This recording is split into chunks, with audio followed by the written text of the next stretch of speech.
probably quick Yep, there you go. That's what they were saying, yeah. I'm a big fan of Kish, and I think that the Tredici, I mean, it looks like the whale's head is cut off, and so it's almost as if it's part of the book where they are in disemboweled whales bit by bit, and where they explain each portion. Are they working on each other's paint?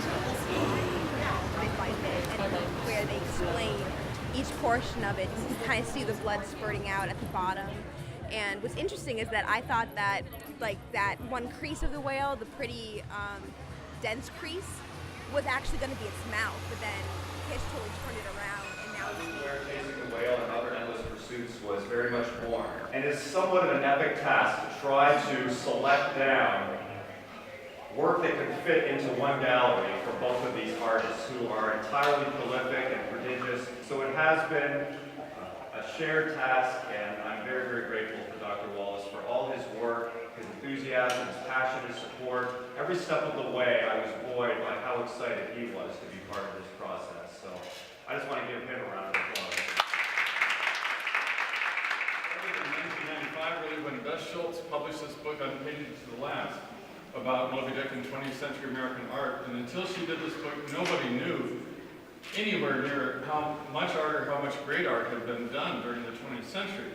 When we had the first conversation, those of you who know me won't be surprised, I brought in 8 tote bags full of Moby-Dick artworks, and out of all those riches, he went right to Kish and Tredici. He saw how well these two artists could fit together. So I'm so grateful to both Matt and Bob for all they've done in creating this work and getting us enough information to get it up on the walls and whatever. And we're going to have Matt first, and then Bob, and then we're going to have questions. So Matt, it's yours. One illustration for every single page of Moby-Dick, one illustration per day. 552 constant days of working on art, which, if you think about how idiotic that sounds, it shows how poorly planned the project was. As I've grown older, I've come to see the environmental aspects of Moby. My understanding of the novel has changed. And when you begin to see whales as not just a kind of creature, but in a sense an element of our world, then you think about how horrific the act of whaling really is. So in giving all of these whales anthropomorphic characteristics, the noses, the ears, the mouths, what I was trying to do is to draw a connection between that idea that the more we destroy the whales, the more we destroy ourselves. Because it was a horrifically dangerous profession. You know, you're going out in a boat that's not terribly large, trying to stab to death the largest animals that have ever existed on the planet. So it blows my mind that anyone would voluntarily do this. So when thinking about these, I wanted to create these broad... I was in rough shape. And then I met Herman Melville, and this is what he says. Heaven have mercy on us all, Presbyterians and pagans alike, for we are all dreadfully cracked about the head and sadly need mending. And he doesn't mend anybody, and he doesn't also send anybody to hell. So he just holds it right there. And that was exactly what I needed, just what the doctor ordered. So what you're seeing in some of this, that's why they're iridescent, is that you're not seeing pigment, you're seeing photons. You're seeing actual light come off.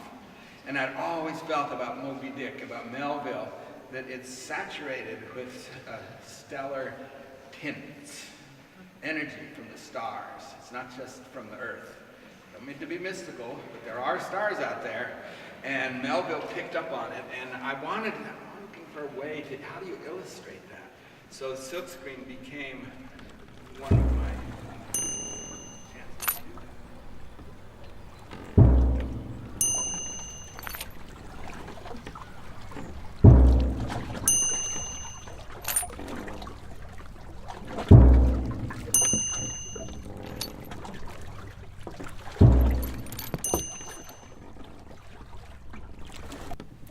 Speak, thou vast and venerable head.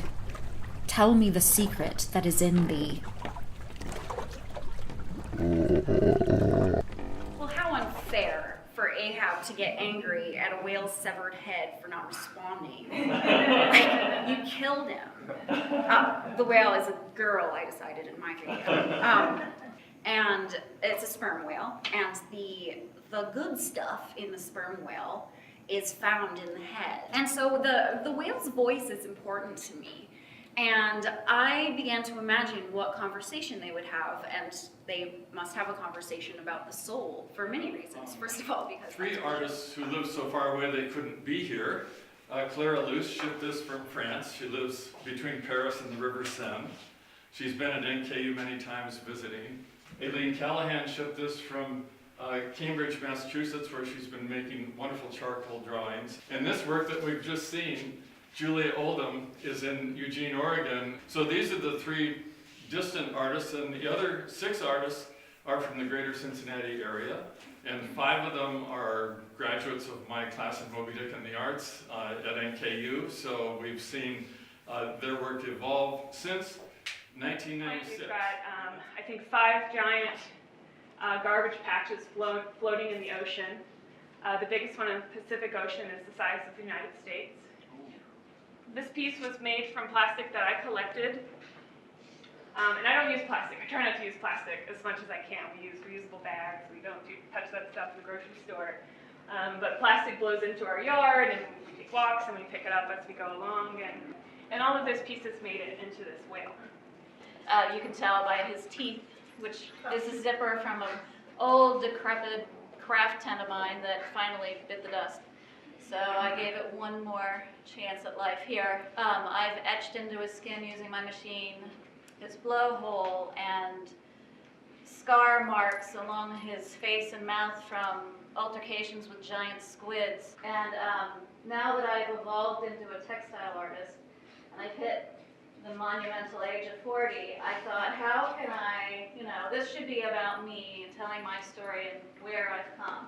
And so I decided I should be the warrior who his father had. Symbols of the sea and what represented the ocean, and I took some whale teeth symbols for his tattooing. This little twisted knot, and it represents 2 lives converging and meeting together. So I did that on porcelain clay and carved it almost like a printmaker would carve a piece of a woodblock or something like that. It's like a self-destructive piece. We have in the book, Fadala is the shadow of Ahab, and my husband's from Iran, so he was this is a Parsi, and they're from Iran, so I looked at my husband with some pictures and kind of even though my husband is not mean, like, or evil guy, apparently it's something about in the book, but man for herself. So as the Pequod travels further into the book, Ahab loses all sense of reason and is no longer able to look at anything logically and emotionally. He is completely consumed. So as the Pequod travels across the canvas, it becomes wholly encompassed by the white. And I came across a photograph in the archives of the New Bedford Whaling Museum of 6 women who were seafarers' wives. And he said those brave houses and those flowery gardens were, one and all, harpooned and dragged up from the bottom of the sea. And so everything that these women have, everything that their life revolves around comes from, is connected to the sea in some way. I think for a really long time, Moby-Dick was just this really masculine thing. This was something you gave to little boys to read.